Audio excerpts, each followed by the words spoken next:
Anuin mo yung maga-maga. Yung mga birdogo noon, yung mga birdogo noon, mga kasama namin. Pag umiihi, tirahin mo na. Ito na, tawag na. He who killed by the sword, shall die by the sword. Karamihan doon sa van. Meron pa natitira. Pero karamihan doon yung mga ganyan, mga parents ko na ganyan na sila. Hindi na. Parang sa aming mga kabataan noon, kasiyahan. Parang nandiyan for the hell. Ay, magyari. Galit ka doon sa tao eh. Halimbawa, kahit na matandang lula, rinere pa rin. Oo.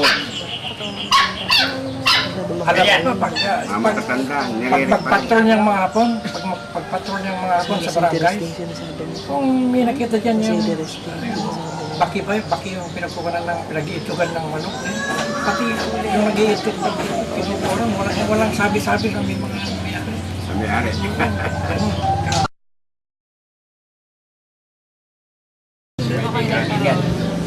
Pero yun nga yung kaibigan ng kapatid ko na nakita niya yung baril sa unan ng kapatid ko. Sabi niya, that's bad. Ito ba yung Di meron din pong mga mangilan-ngilan ng mga Japanese na medyo mababait din po. Meron din naman. Pero ito, karamihan na distino dito na hindi hapon, Koreano. Koreano. Kaya pala malubo yung Matatapang sila. Koreano. Kanya ako nasanay yung salita ng Koreano. At saka yung mga mababagsik na sundalo ng tanay Koreano.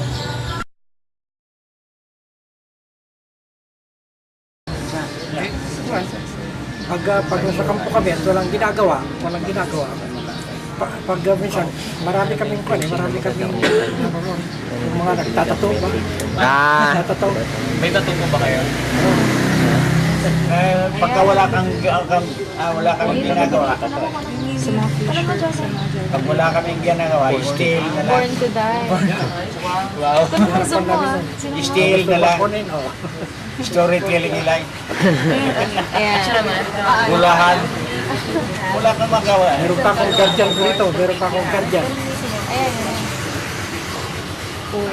Ayan. Mga tingin ka namin, gawin. Ito po yung mga ginawa niyo po ng mga free time niyo po. Nagpatattoo po kayo po. Walang ginagawa. Sa free time, Nagpatattoo po. pintuan, yung mga kung saan nakakakuha ng ibang pagkain na kwan. Dahil noon, mahirap sa bundok eh. Advise you guys, keep on studying, pass board, whatever, and go to other countries, but not necessarily to earn money. Because as of now, nurses in the Philippines are underpaid. Kaya pag-abroad na kayo. How about you, sir? Not necessarily US. Not necessarily. Para sa akin lang naman. Primero, sa akin lang naman ang gusto ko sana unite ng opposition at saka itong administration. Magkuhan sila ng mahusay para mapaunlad din natin ng ating bansa. Dahil ang nakikita ko ngayon sa araw-araw, sa TV, sa newspaper, kanila lang awgawan sa sine, wala nang ginagawa yatang batas na ikabubuti ng bayan. Yun na lang ang inaatupag. So kung pwede lang sana naman sa mga senadores natin, mga congressmen, mag-iisa na lang sana. Para naman makita unlad tayo at hindi tayo maghihirap. At this point, many of the guerrillas have already died. May the contributions they have imparted us be always be remembered.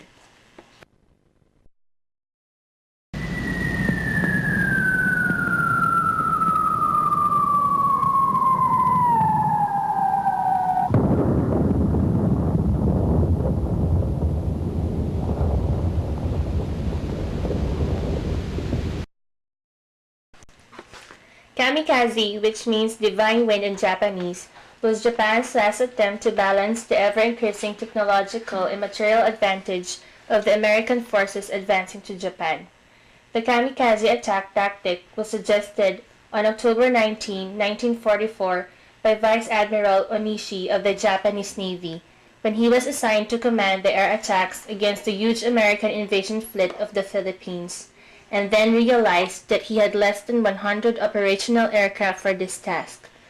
There was no way to sink or even severely damage the American fleet in any conventional tactic, so the admiral needed a force multiplier, a way to get a significantly greater striking power from a given force.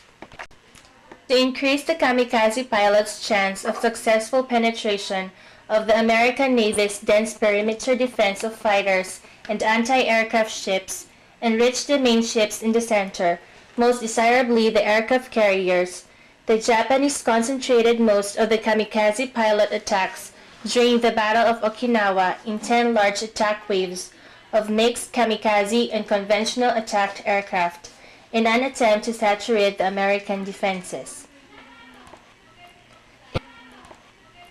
In the first of these kamikaze attack waves, 355 kamikaze pilots attacked the American fleet of Okinawa together with 341 conventional attacked aircraft, and in coordination with a naval attack which included the super battleship Yamato.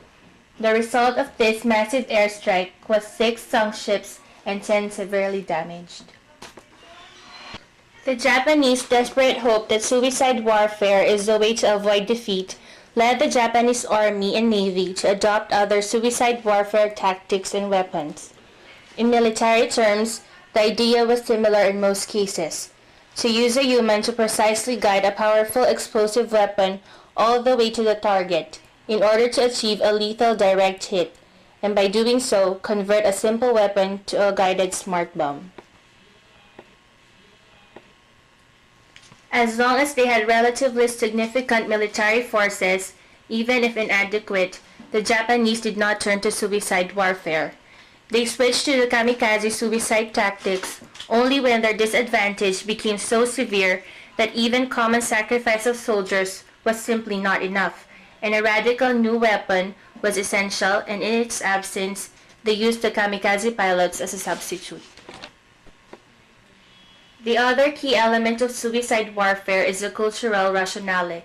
Suicide warfare is used only by human societies which face an immediate threat that is perceived by them as being so severe that they believe they are facing extinction, whether cultural or physical, or a similar mass destruction.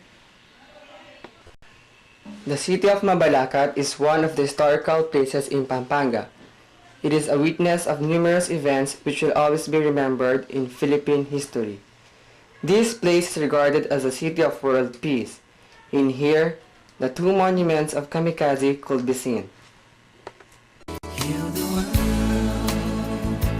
make it a better place for you and for me and the entire human race. There are people dying. If you care enough for living, make a better place for you and for me.